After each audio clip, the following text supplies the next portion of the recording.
All right, you ready? A little bit complicated, but I think you'll see it once it comes together. All right, here we go. So all of our given information, you can see, look at what's written in words, complete the proof. So all of our given information is going to come via the diagram because of the markings. But let's highlight what we're trying to prove. So we're trying to prove triangle QRV. So QRV, we're trying to prove this triangle right here is congruent to TSU. TSU. And if you want to use colors on these notes, that's fine. You're welcome to do that. Okay, if that helps you. So we're trying to show that those two triangles are congruent. Now, we already know some important information in this proof already. Check it out. We already know that each triangle has a double marked angle. We already know that each triangle has a single marked angle. That's pretty good. And we know part of one of the sides of the triangle is the same. Part of one of the sides of the triangle is the same. All right, now, we got to see how this lays out in the legal argument, though. So let's kind of follow it along. First, we start with our RQV is congruent to STU. That's the double marked. RQV, STU. That's given by the markings. And then we have QVR. That's this one, right? That's the single marked. QVR and SUT. That's the single marked. That also is given by the diagram. And then we have this statement right here. Now check this out. UV is congruent to RS, segment UV. Well, where does UV run from? It starts at point U and it runs to point V. That's what they say. UV is congruent to RS. Okay? Now, I'm going to make some other markings on here just so that you can kind of reason through this question visually, and then I'll show you how it plays out, because I think it's easier to reason through these questions visually. All right? Check this out. The distance from R to U, this distance right here,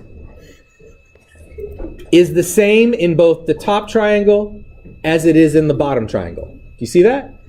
Check it out. Look. From here to here exists in both the top triangle and in the bottom triangle. In fact, this whole side that stretches from S to U is a combination of S to R and R to U. You see that? We did these last semester. We did line segment combinations. We took a line segment that was split into two parts and we added them together. That's going to be this definition right here, additive property of length. We're adding lengths. All right, now, I'm going to give you some other notations on here just so you can see this a little bit clearer. Watch. Let's put a little number 1 right here, because there's a single congruency marking from S to R. And let's put a little number 1 here, because there's a single congruency marking from U to V. And let's put a little number 2 here from R to U. We're just going to represent those with numbers. Now I want you to think about something, all right? And I'm going to jot this kind of down over here, jot some notes with me. The length of SU is going to be equal to a number 1 plus a number 2. Do you see that? The length of SU, the entire side of the top triangle, is equal to a number 1 plus a number 2. But check this out.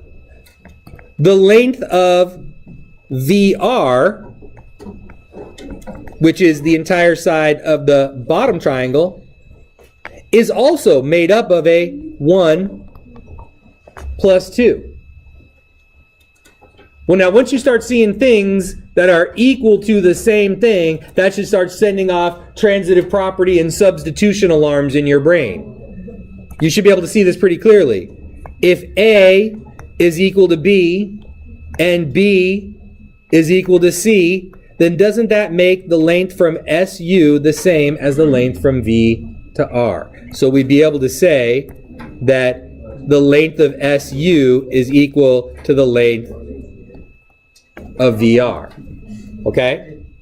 Now that's the simple, visual, easy way to reason out the fact that, check it out, this side of the top triangle is the same length as this side of the bottom triangle. And if you combine that, with the two angles we already know, then there's enough information in this proof visually for you to see that we have an angle, angle, side, angle, angle, side proof. Now, how does that look in terms of the legal argument? Well, let's kind of break it down. They do the same thing that I just did right here with the ones and the twos, a little bit easier and a little bit clearer. They do the same thing right here. All right, so let me just kind of show you how it works. Watch. We know the little pieces, those are the little slices, are congruent to each other. Then they put together the same thing that we did. Look, they say the whole length of RV from here to here is a combination of this one and this one. So you can see that's what they do here. They do the same thing to the top piece. And then they start bringing in the substitution and transitive property. I want to show you where the substitution and the transitive property happen. Watch carefully. Okay? So this is built from the addition problem of the two segments. This is built from the addition problem of the two segments. Here's the substitution. We're basically rewriting this line right here, except we're going to replace the UV with the RS right here. And we can do that because UV and RS are congruent. So we've basically rewritten this line on line 6, except we've replaced the RS for the UV, and we can do that because UV and RS are the same. That's the substitution. Now watch the transitive.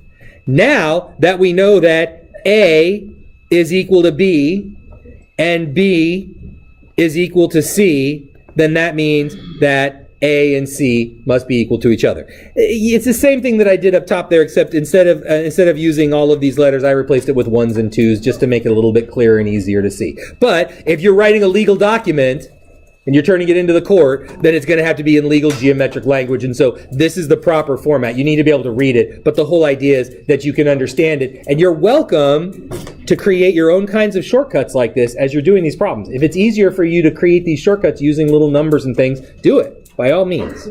All right? And so then finally we get down to the end here, and we're able to show that the two triangles are in fact congruent one more time, because we've got an angle, and we've got a congruent side outside of those angles. An angle, and a congruent side. And so this one would be congruent by angle, angle, side, and that's what you would look for.